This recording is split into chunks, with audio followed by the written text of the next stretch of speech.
Welcome back to Earth. Jesus H. Christ! In part 2, Booth sleeps around with unsung classic Pyjamarama. Emily digs up the dirt on Project Eden. But first, Aleks hangs out with Adrian Smith from Core Design to see what the hell is going on with Lara Croft.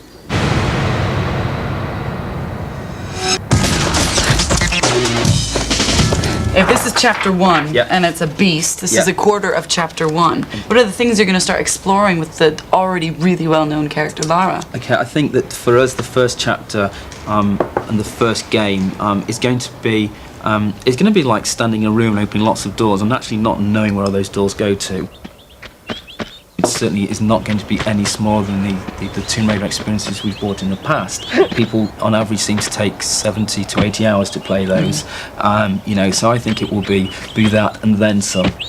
These are obviously very early design sketches. You know, we've gone back onto paper to working out how the characters look, to adopt a sort of a style and a look and a feel. I mean, it's going to be more mature. Well, she certainly, her appearance has changed. Appearance has changed. She's lost the swelling that seemed to occur before I think in the chest area. A lot of refinement to the model. Can you give away anything about the plot? Because I've got it right here. I can probably give away loads. The plot is that ultimately Lara is actually put into a situation which is very, very alien to her. Her character's not changed, but she's thrown into a situation where in actual fact she becomes very much a wanted person, and she has to go into places she normally wouldn't go. She has to go sort of deep underground. She has to mix with, you know, a different society and a different group of people. Does this mean that the whole gameplay style is going to change? The Lara that I play will be maybe look the same as the Lara that you play, but however, my Lara may be different. Not insofar as, you know, congratulations, you've gone up another level, but, you know, suddenly Lara may be able to sprint for me a little bit further because I do choose to sprint everywhere, whereas you take your time a little bit and walk, so that means that maybe I can get through that door that you can't get through. We want to take it to the next level. We want people to actually feel that they're in these environments, that, you know, how they've been playing their game actually affects how Lara's doing in the game, and, you know, how you're going to do in future. How long do you think that going through something like this times 4 is going to take the player? It's the golden question. I mean, at the moment, you know, we're putting the elements together. There's a lot more story, there's a lot more character interaction, there's multiple characters that you can play, there's lots of different avenues and different ways that you can go, there's lots more to find, lots more to explore. And I want to actually be there, I want to feel I'm involved, I'm in that environment. And I think, you know, I think consumers will come back to playing games where you're there and you feel like you're there. Cool. Thank you very much, Adrian. Okay. We'll see how it pans out, won't we? Here's Emily Dunn with the lowdown on Project Eden.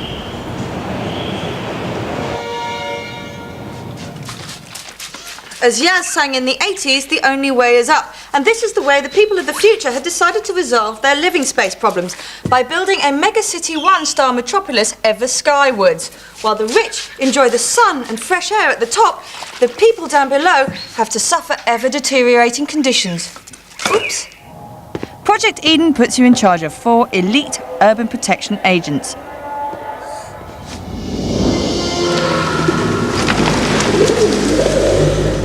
They've been called in to investigate the mysterious disappearance of technicians sent to repair mass computer malfunctions in the dilapidated and dangerous lower levels.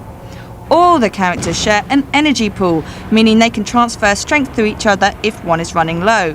There's also a team inventory, sharing the weapons and resources, and you can expect to find some cool items like the spy cam and Rover the tank, both of which can be used from a first-person perspective. Ideal for the schizophrenic in all of us, Project Eden is mostly about puzzles and using your noggin 4 ways. Best results demand team play. And thanks to regeneration points dotted throughout the 11 levels, players of all abilities can now play together instead of having to constantly reload every time one of you dies. You can play the whole game through as a team, or choose to tactically leave team members behind to guard a certain point, or perhaps keep their fingers on a switch. When a teammate hasn't been ordered to follow, they simply stay where you left them and guard that area, responding independently to enemy fire, so you don't have to keep finding players who've wandered off or just taking hits like a sitting duck. Obviously, Core have really thought through the cooperative mode. Like its Tomb Raider sister, the emphasis rests as much on the puzzling as on the action. If the third-person view puts you off with its Levi's engineering-style waist twisting, you can always change to first-person view for that FPS feel as you take on your mates in deathmatch mode. Multiplayer over the internet has also been promised, so you can expect some Phantasy Star Online style gameplay as well. All in all, it looks like Cora onto a corker here, and you can expect Project Eden to come out in September for PC and PlayStation 2. Now we're going to tell you what you can buy this weekend off the shop shelf. Wrestling is just an exciting and theatrical form of entertainment. No one really gets hurt. Your favorite yellow people are falling out big time.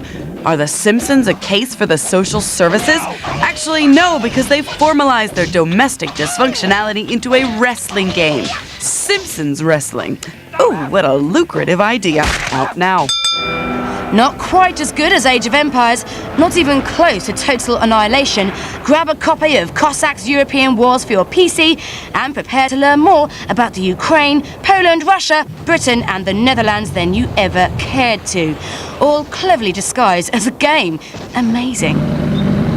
If you're a bit of an insomniac and like wandering around for hours and Nomad Soul was good for you, then Summoner might just bring you off too. Pack your knapsack and head off down that mountain path. And don't come back, you dull, sad, loser RPG player. Summoner is out for your PlayStation 2s now.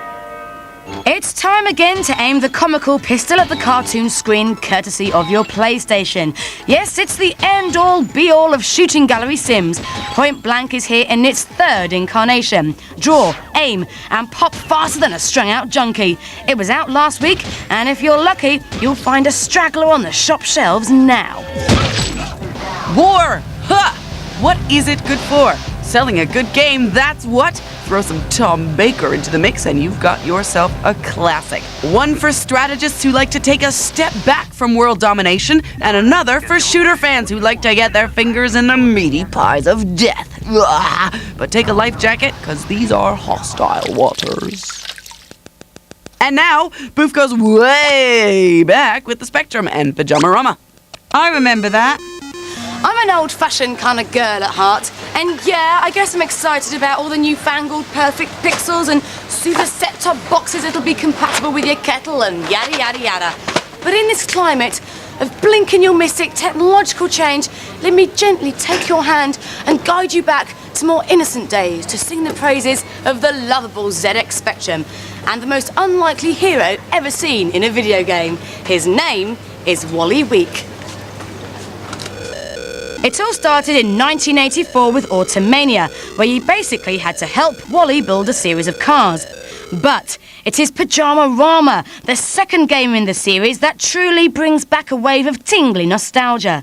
Wally is stuck in a perpetual nightmare where his house has come alive to tease and taunt him, and everyday objects become terrifying hazards. Playing Wally's pint-sized alter ego, you've got to get your alarm clock ringing to wake yourself up from the bad dream. Sounds logical enough, but then books fly at you from the library, giant chickens chase you around the kitchen, and disembodied hands grab at your feet. Nothing is ever simple when your name's Wally. The fluorescent acidic coloured world of Pyjamarama is one of the most addictive games ever, and was one of the first to introduce the logical puzzle. But going back to play it now is a real wake-up call. It's easy to forget how skill-based those old arcade platformers were. One of the coolest things about Pyjamarama is the way it salutes the arcade game in general. Go into the game's room and you suddenly find yourself engaged in a household version of Space Invaders, except instead of blasting aliens, you're shooting knives and forks at chickens or cacti. Jump into the rocket and you zoom up into the attic to find real Space Invaders. It really is the stuff of childhood dreams. There were 3 more games produced by the fantastically innovative Microgen. Everyone's a Wally introduced the rest of the family and was the first ever multi-role arcade adventure. Herbert's Dummy Run had you playing as the baby lost in a huge, scary supermarket. And finally, the cleverly titled 3 Weeks in Paradise, where Wally Week, his wife and Herbert get lost in the jungle. Paradise is the last and one of the best Wally games. The imaginative graphics, archetypal British humour, and just the right amount of hair-yanking frustration makes the Wally games unbeatable and reminds you, with a sniff and a tear, of what gaming used to be.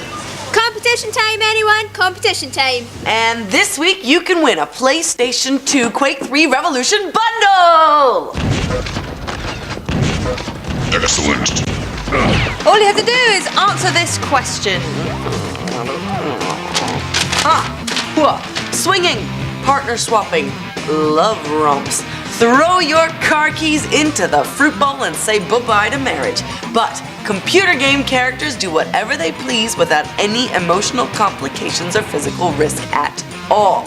What we want you to do is to describe the most sensational bed-in from a video game ever. Tell us who's there from the Video Game Hall of Fame, what they get up to, and with whom. Be nasty and you lose, but be funny and you might just win. Who send your bedwettingly amusing answers in via our website at www.forlater.com/bits.